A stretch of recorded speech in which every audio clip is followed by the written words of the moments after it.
नहीं निकलेगा। इसलिए जल को जानकर पीना चाहिए और गुरु को छान कर करना चाहिए। और एक बात बता दें, एक बार गुरु करने के बाद फिर दोबारा बदलना नहीं चाहिए। आजकल बड़ा फैशन चल गया है, गुरु बदलने का फैशन चल गया है। ये दोष कभी अपने जीवन में मत लीजिएगा।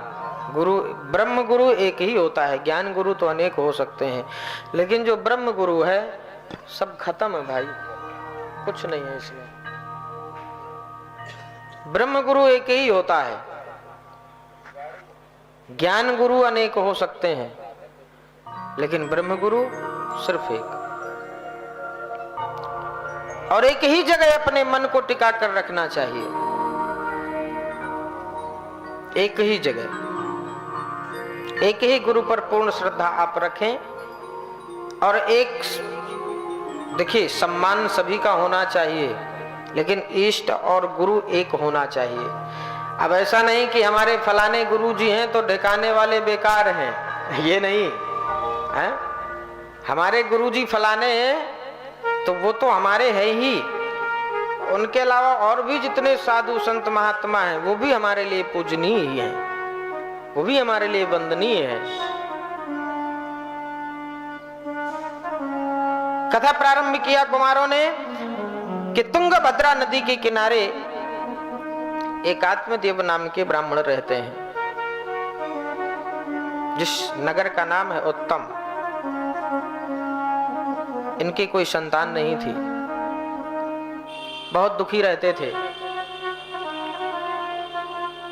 आत्मदेव ब्राह्मण बड़े ही सत्कर्मी कर्मकांडी थे, परंतु संतान ना होने के कारण बहुत दुखी रहते थे। क्यों? मेरा नाम कौन चलाएगा, मेरी बुढ़ापे में सेवा कौन करेगा, मेरा सहायक कौन बनेगा। समस्या तो इतनी गहरी थी इनके घर में कि यदि कोई ये गाय भी पालते थे तो वह भी बांझ हो जाती थी। कोई वृक्ष लगाते थे, फलता फूलता वृक्ष इनके हाथ का लगा हुआ सूख जाता था। समाज में लोग इनके विषय में अनेक प्रकार की बातें करने लगे। एक दिन ये रोते हुए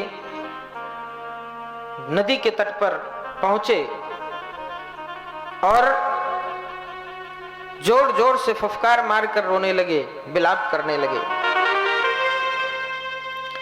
इधर सूत जी महाराज ने प्रश्न किया है, शौनक आदि ऋषियों ने सूत जी से प्रश्न किया है, महाराज संतान को प्राप्त करने के लिए बहुत से उपाय हैं,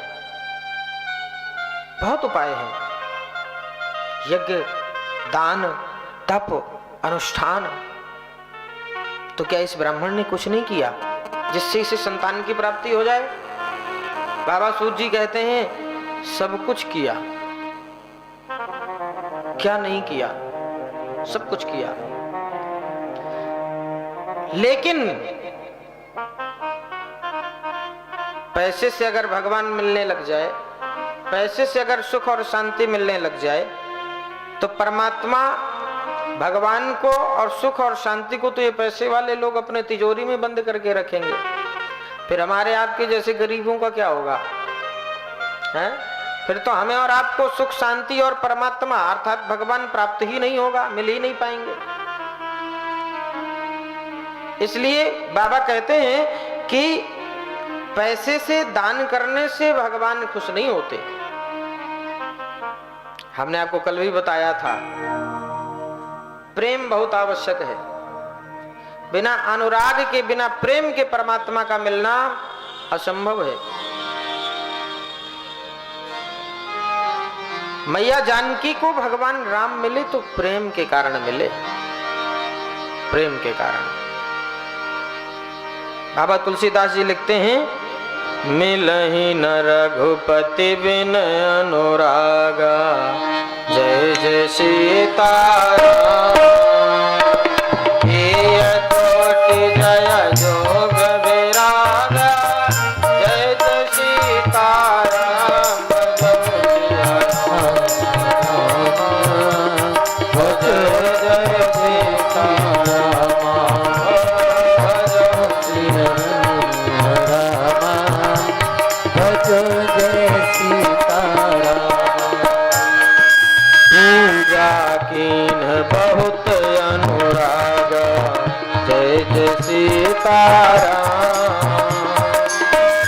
जागीन बहुत अनुरागा जय जय सीताराम।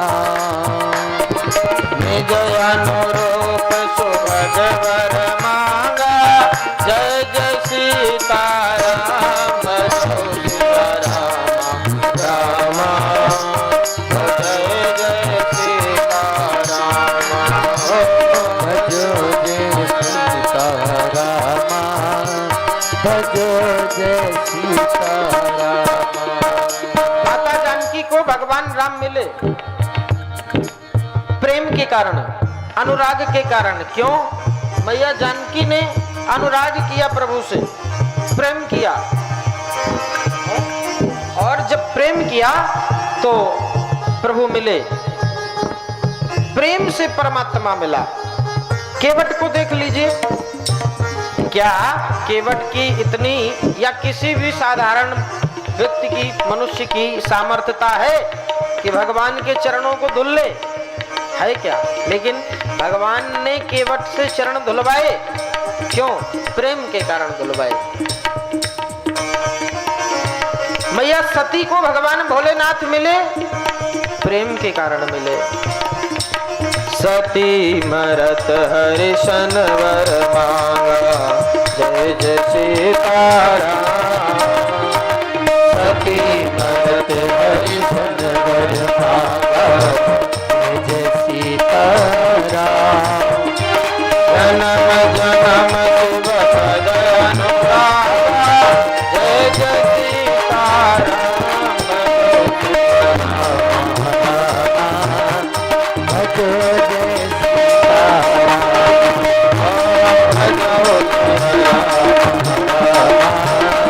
भजो जय सीताराम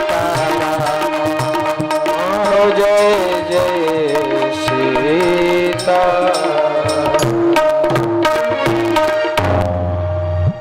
इसलिए पैसे से ही अगर सब कुछ हो जाए तो फिर क्या कहना है? ये दुनिया भर की सुख शांति समृद्धि और परब्रह्म परमात्मा ये सब पैसे वालों के जेब में चला जाए, गरीबों को तो कुछ प्राप्त ही ना हो।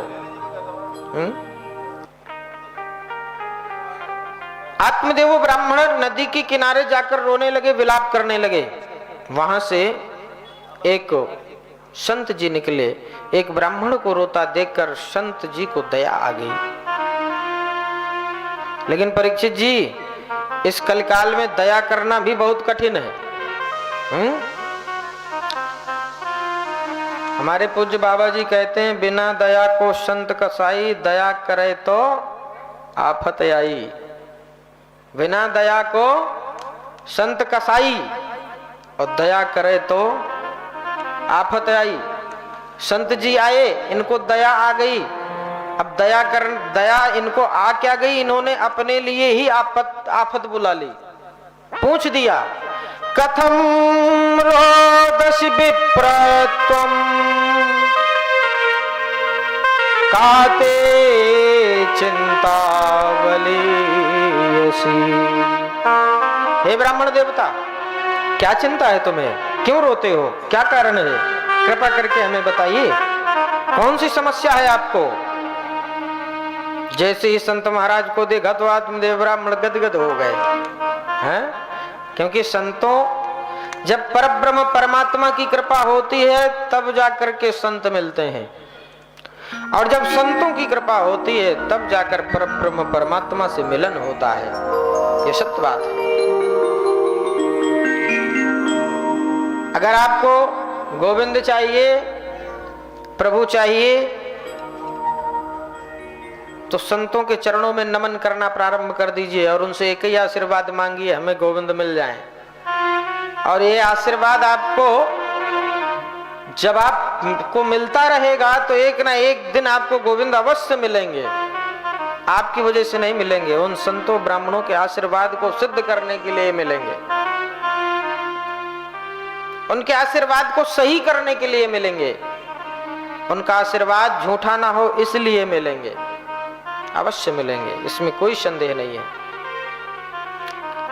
तुरंत आत्मदेव ब्राह्मण बोलने लगा, यो भया पात्यते धेनु बंध्या सर्वथा भवे।